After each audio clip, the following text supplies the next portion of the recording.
Jab. Straight. Hook. Uppercut. Uppercut. So, jab, straight, hook. Ay, hook, tapos uppercut. So, jab, straight. Tapos pag nag-hook ako, kailangan, di ba, haharap pa. Paano ba? Pag kailangan may buhay. Huy. Huy. Oh. Tama ba? Pagka, kunyari, di ba, pag nag-hook. Teka, sino ba kasi yun? Tinitignan mo dyan? Wala. Ni-stalk mo lang si Jem, no? Hindi pinapakita ko nga sa'yo kung paano yung tamang pagsuntok, di ba? Sige. Sabi mo eh. Ligan, seryoso. Oh. Ano na?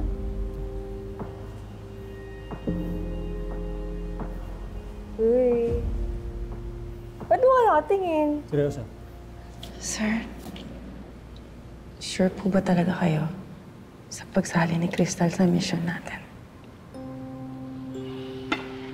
Mahal mo. Nananalaytay ang dugo ni Ordua sa ugat ni Crystal. So, you just have to trust her. Alam mo, may ikukwento ako sa'yo. At alam kong hindi mo alam ang kwento nito. Alam mo ba, marami rin nagduda sa kakayahan ni Ordua. Dumating yung panahon, mayroon isang malaking barko na dumako sa Tawilisi mula sa Morocco.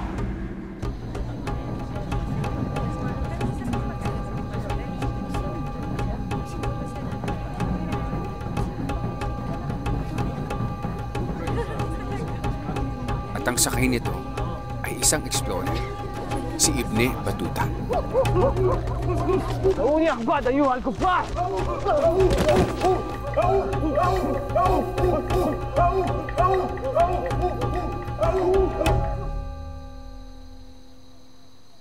Ang tatarani Jalisan Haula Arashi. Ang kanilabang mga likmo ang gawa sa kahoy ng sandal. Ang aking gininto ang trono na may sutlang palyo ay nagpapakita ng kaharian ng mga barbaro. Lakad tama ekbarok ani. Alam ninyo na ako ang tagapamahala sa daungan ng paok na ito.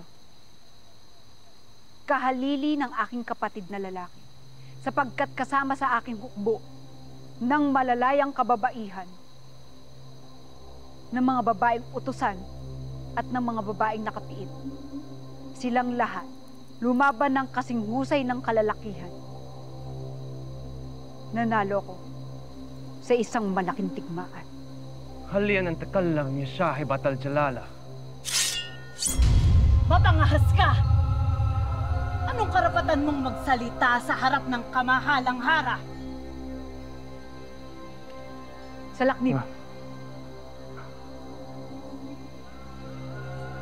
Bigyan siya ng pagkakataon na magpaliwanag sa laknib. Ajal yung kinok ang tatakala.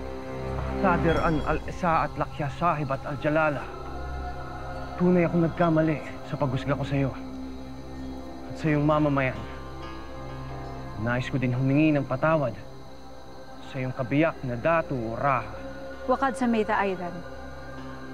Nakakasiguro ako na ako ay isang dalaga pa. Sapagkat ayaw kong mag-asawa ng kahit sino man. Maliban na lang kung matalo niya ako sa isang labanan.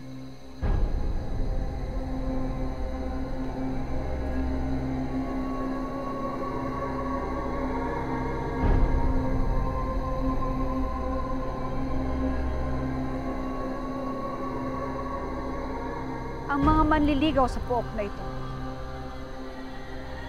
ay natatakot na magsubok man lang dahil sa takot na magapi sila ng isang babae.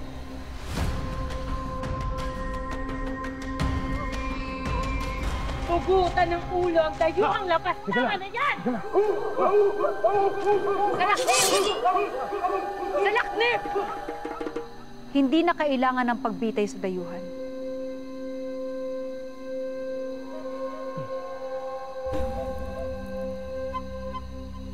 Sa halip, siya ay pamanghain natin sa mabuting pakikitungo sa ating mga bisita sa Tawalisi. Alan, hal sa tandam ilay na fi wali matina. O kailangan pang ang aking hukbo ang mag-aniyaya sa inyo.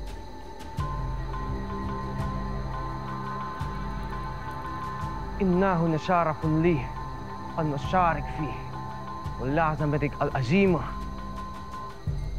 Palain ka ng Allah, mahabaging pinuno. Napakapalad ng Tawalisi at nagkaroon sila ng hara na tulad mo.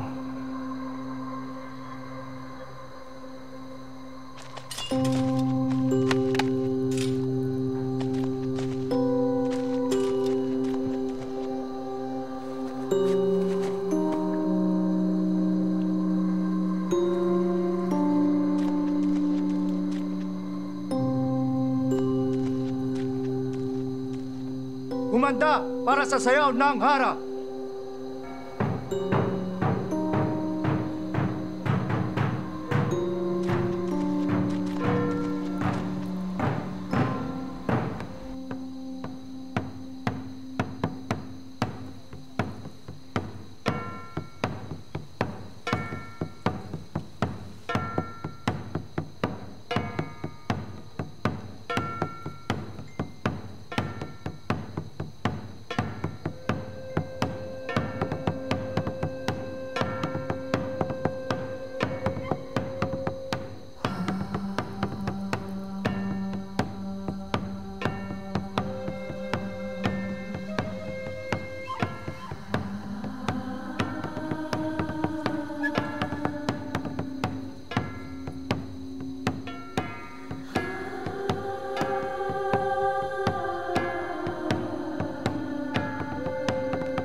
Kaya kung sa'yo, huwag mong minusin ang kakayahan ni Kristal. Gaya ng pagkakamali ni Ibne Batuta. kay Abdua. And you'll never know. Si Kristal pa ang magligtas ng buhay mo.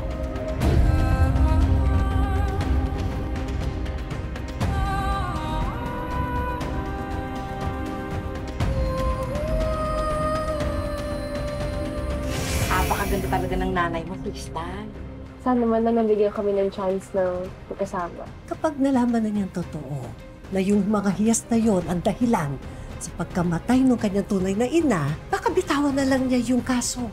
Parang hindi mo kilala ang anak mo. Ano man ang mangyari, hindi dapat malaman ni Jem ang tungkol doon. Anong dapat di ko malaman? Ay! Ikaw si Maximo Escano, hindi ba? Oo, ako nga. Bakit?